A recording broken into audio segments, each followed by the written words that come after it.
In our news bulletin for this evening, Ecclesia Cristiano Niue accept invitation for Ayo Niue Jubilee celebrations for church set up by Niuean pastors 150 years ago. Concerned tourism accommodation providers have formed a new association as a way to voice opinions on issues directly affecting their businesses. Parents are starting to question the amount of fundraising initiatives within schools and also accountability for funds. The Ecclesia Cristiano Niue has confirmed they have received a formal invitation to the 150th Jubilee of the Ayo Niue Church in Samoa. The Ayo Niue village is located within Apia, and the land was gifted by the Samoan government as a settlement for the many Niueans who were studying there to become pastors. The church within this particular village was established by a handful of Niuean pastors 150 years ago and has served as a spiritual retreat for many Niuean sports teams and groups that have been to Samoa in the past. Ecclesia Niue President Reverend Vili Kumbala Viviani says that the official invitation was received for members of the Ecclesia Niue Committee and descendants of the Niuean pastors who served and were the founding members of this church. The Ecclesia has accepted the invitation and work has started to research historical links and also track down the descendants of all the founding members of this church and the pastors. They're now looking into the logistics of getting a group to go, especially for the celebrations, and have opened it up to see how many people would be interested in going. The celebrations will be held in November with an official delegation planning to attend.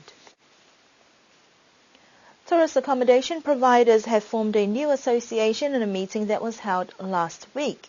There are approximately just over 30 tourist accommodation providers on island, and about 20 people from the sector met to discuss concerns about issues that would directly affect their businesses. In the process, they were able to establish the Accommodation Providers Association, and we spoke to the new president yesterday. The need for it came after there were some rumors that were circulating and people were quite concerned, and it's about the bed tax and the departure tax. So the rumors were that it's going to be a bed tax implemented April 1st, June 1st, and it's going to be 5% or 10%. Nobody was really sure, and nobody could really give us a good answer. So I had a meeting, a very good meeting with the financial secretary, with Poi, and he explained and said, look, first of all, it's not going to happen probably till April 2017, which gives us enough time to adjust our prices. Second of all, they will work and consult with accommodation providers and I believe the business owners on how they're going to implement it. So that put our mind in ease that we are okay for now, because it's the last thing you want to do is have a tax while you already sold your vacations and your property, and then will be issues. Discussions between the accommodation providers, and we felt that we need a forum for us to get together, especially to things that are concerning accommodation providers. And we wanted to share experiences and basically work together. It's a small place, we need to work together. And it's a small group that basically look after some of our interests and also try to voice some of our concerns and some of our help, if we can give it to. Avi says that this is a special focus group that will deal directly with issues that affect their sector. They'll be looking at ways to approach departments with particular concerns and find resolutions to a number of problems that they face. Although there are other agencies on the island that provide support for those within the tourism and business sector, they often find that sometimes when you do a lot of things, you tend to miss some of the pressing issues. Chamber of Commerce, very good organization, but it's very big. It takes care of everybody. They do a lot of other things. And in fact, we are working with the Chamber of Commerce, and the Chamber of Commerce is a secretariat and helping us out with paperwork and printing and things. It's just, it's a very focused group on what we need to work on and what we have in common as far as tourist accommodation providers. There's about 30 of us on the island, and about 20 are already members. And we look forward to work with the chamber, but it's something that we can either give chamber or government or tourism office and say, look, this is what we would like to happen, this is our concern. But it's not it's just a focus group. And as far as tourism office, we're looking forward to work with them.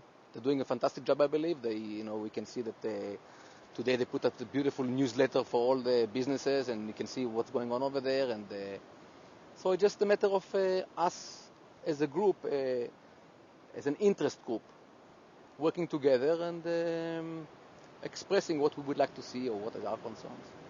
The new committee consists of Avi Rubin as the president. His vice is Simon Jackson from Scenic Matavai.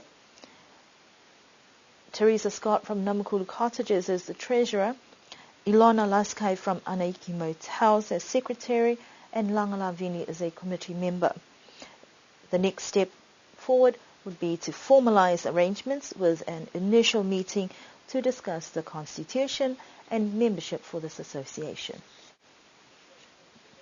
Fundraising initiatives within schools has raised some questions from parents about the need for accountability and the added pressure to supply goods for these activities. Last week, Niue Primary School held a mini market to help parents in need to pay for students' sports uniforms. A similar mini market was held last year, and that aimed to raise funds for furniture for the new school. Fortunately, the government stepped in and covered those costs, so the money that was raised was then directed towards educational resources. We spoke to the Niue Primary School principal today to get an explanation about the mini market and how the money was used last year. The mini market for last week was for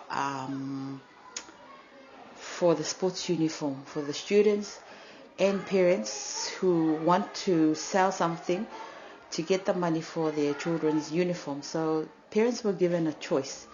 They were given a choice whether they want to contribute or they want to pay for their own children's uniform. So half of the parents paid and half of the parents wanted the mini market. So we organized the mini market for those parents and to get the money for their children's uniform. So that was the main purpose of the mini market. The mini market last year, that was for something different. Put the money into to the children's use. So half of the school, the teachers bought stuff for the children, books, reading post, listening post, school uniforms. For this year, some of them was spent this year for the sports uniform of the children that are still here. So that's how that money was spent. But the mini market last week was mainly for sports uniform.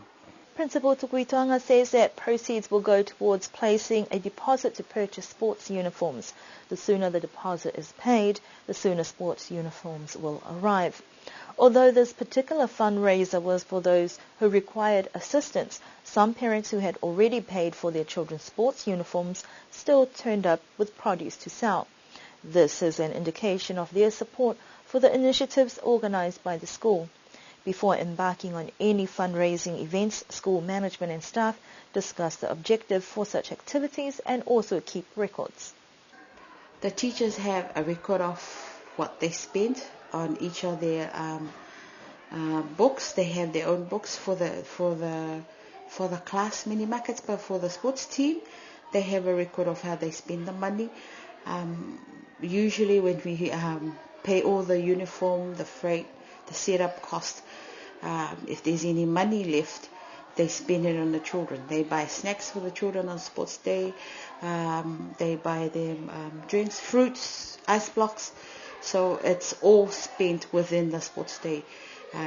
We try not to leave anything left over, so it can be accounted for. So each of the teams have got their own records of what they buy, and parents are, they can come in and go to see the teachers or whoever is responsible. To relieve parents' concerns, the school has an open door policy. If parents have issues, they can go in to get information, and the school has regular newsletters with updates of all of their activities. Niue Primary School will be having their annual sports day next term after the school holidays, but the field events are starting next week. And that concludes our news bulletin for this evening.